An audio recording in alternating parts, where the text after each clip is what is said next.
السلام علیکم ورحمۃ اللہ وبرکاتہ۔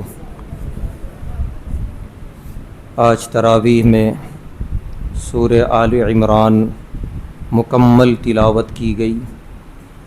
پارے 3 اور پارے 4 ان دونوں پاروں کے حصوں کی تلاوت ہوئی ہے۔ ان تمام آیتوں میں اللہ تعالیٰ نے مختلف مقامات پر انفاق فی سبیل اللہ کی تعلیم دی، یعنی اللہ کی راہ میں خرچ کرنا۔ اور اللہ تعالیٰ نے بالکل پارے 4 کی پہلی آیت میں انفاق فی سبیل اللہ کے اعلیٰ ترین درجے کو بیان کیا۔ فرمایا لن تنالوا البر حتی تنفقوا مما تحبون، تم اللہ کے پاس نیک نہیں ہو سکتے اس وقت تک جب تک کہ تم اللہ کی راہ میں وہ نہ خرچ کر دو جو تمہارے نزدیک سب سے پسندیدہ ہے، سب سے محبوب ہے۔ جب تک وہ اللہ کی راہ میں نہ خرچ کرو تب تک اللہ کے پاس تم نیک نہیں ہو سکتے۔ اصل نیک اللہ کے پاس ہونا ہے۔ اپنے گمان میں ہر بندہ نیک ہے، لیکن اصل نیک وہ ہے جو اللہ کے پاس نیک قرار دیا جائے۔ اور اللہ فرما رہے نیک بننے کے لیے سب سے اعلیٰ ترین مال میری راہ میں خرچ کرو۔ حدیث شریف میں ہے صدقے کے 3 معیار ہیں، 3 درجے۔ ایک درجہ یہ ہے کہ سب سے حقیر مال اللہ کی راہ میں دیا جائے، یہ انتہائی قابل مذمت ہے، بلکہ یہ اللہ کی راہ کے ساتھ خیانت ہے کہ ہم نے اتنا حقیر سمجھ لیا اللہ کی راہ کو کہ جو سامان ہمارے استعمال کا نہیں رہا اس کے بارے میں فیصلہ کر رہے ہیں کہ غریب کو دے دو، اللہ کی راہ میں دے دو۔ یہ بدترین خیانت ہے۔ بلکہ قرآن میں اللہ نے فرمایا کہ وَلَسْتُمْ بِآخِذِيهِ إِلَّا أَن تُغْمِضُوا فِيهِ، کہ تھوڑی دیر کے لیے تصور کرو کہ تم ہو لینے والے اور دینے والا تمہیں یہ مال دے رہا ہے جو اس کے استعمال کے لائق نہیں ہے، تو کیا تم لوگے؟ الا ان تغمضوا فیہ، تم نگاہیں پھیر لوگے، تمہیں بے عزتی محسوس ہوگی اور ہونی بھی چاہیے۔ تو پھر تم کیوں دے رہے ہو کہ اگر تم لینے پہ آ جاؤ تو لینا گوارا نہ کرو۔ تو یہ بدترین خیانت ہے، ایسے صدقے اللہ کی راہ میں نہ دیں۔ دوسرا درجہ ہے کہ نہ حقیر مال ہے نہ بڑا پسندیدہ مال ہے، درمیانی درجے کا ہے، وہ اللہ کی راہ میں دے رہے ہیں۔ بہرحال یہ بہتر ہے، یہ مناسب ہے، یہ قابل تعریف ہے، جیسے عام مسلمان دیا کرتے ہیں، نقد رقم کی شکل میں، راشن کی شکل میں، کپڑوں کی شکل میں، درمیانی درجے کا۔ الحمدللہ پھر بھی یہ بہتر ہے۔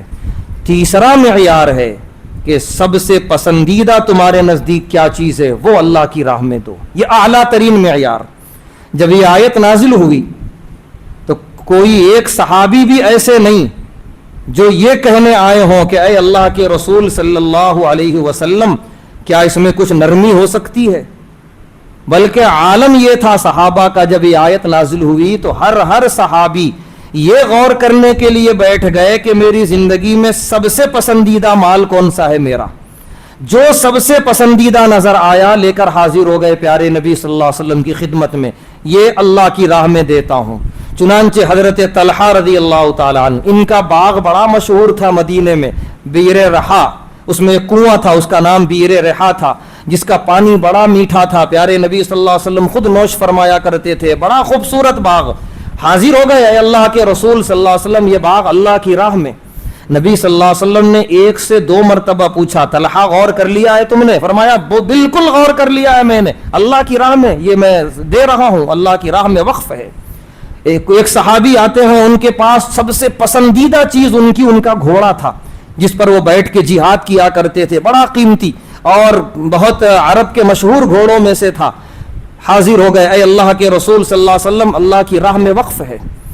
کوئی باغ لے کر آ رہا ہے، کوئی کنواں، کوئی گھوڑے، کوئی جو ہے اشرفیاں لے کر آ رہا ہے سونے کی، الغرض جس کے پاس جو سب سے عمدہ مال تھا لے کر حاضر ہو گئے اللہ کے نبی صلی اللہ علیہ وسلم کی خدمت میں اور وقف کر دیا۔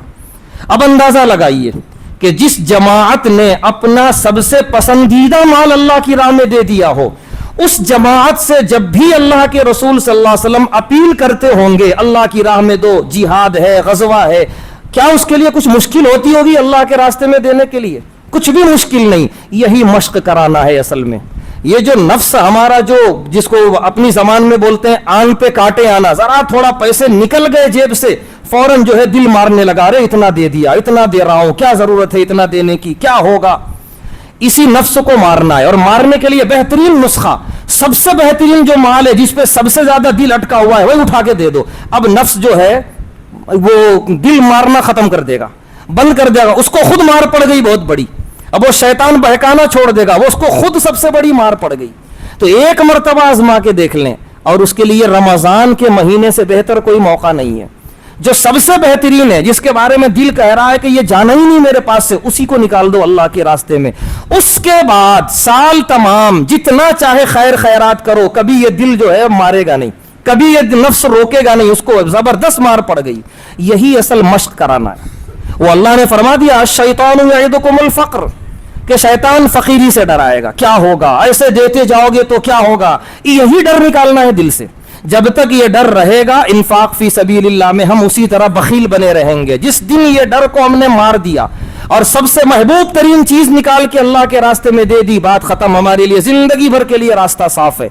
فقیری نہیں آئے گی، اتنی دولت آئے گی اللہ کی طرف سے ہم گن نہیں سکیں گے. اگر دینے سے غریب ہوتا، فقیر ہوتا بندہ، تو صحابہ میں سے ہر صحابی غریب بن کے دنیا سے جاتا. لیکن وہاں تو معاملہ الٹا ہے. جب ایمان لائے غریب تھے، لیکن جب دنیا سے گئے ہیں اتنا دیا ہے اللہ نے انہیں، اتنا دیا ہے کہ ہم تصور نہیں کر سکتے.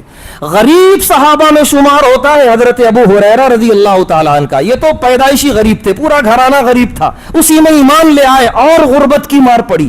ایسی آزمائشیں، بے ہوش پڑے رہتے تھے صفہ چبوترے پہ. ایک وقت ایسا آیا مصر کے گورنر بنے، ایک مرتبہ ناک صاف کر رہے تھے ریشم کے کپڑے میں. ناک صاف کرنے کے بعد کپڑا ایک طرف رکھا اور شاگردوں سے کہا کہ دیکھو یہ ابو ہریرہ، اپنے بارے میں کہا یہ ابو ہریرہ ہے، ریشم کے کپڑے میں ناک صاف کر رہا ہے.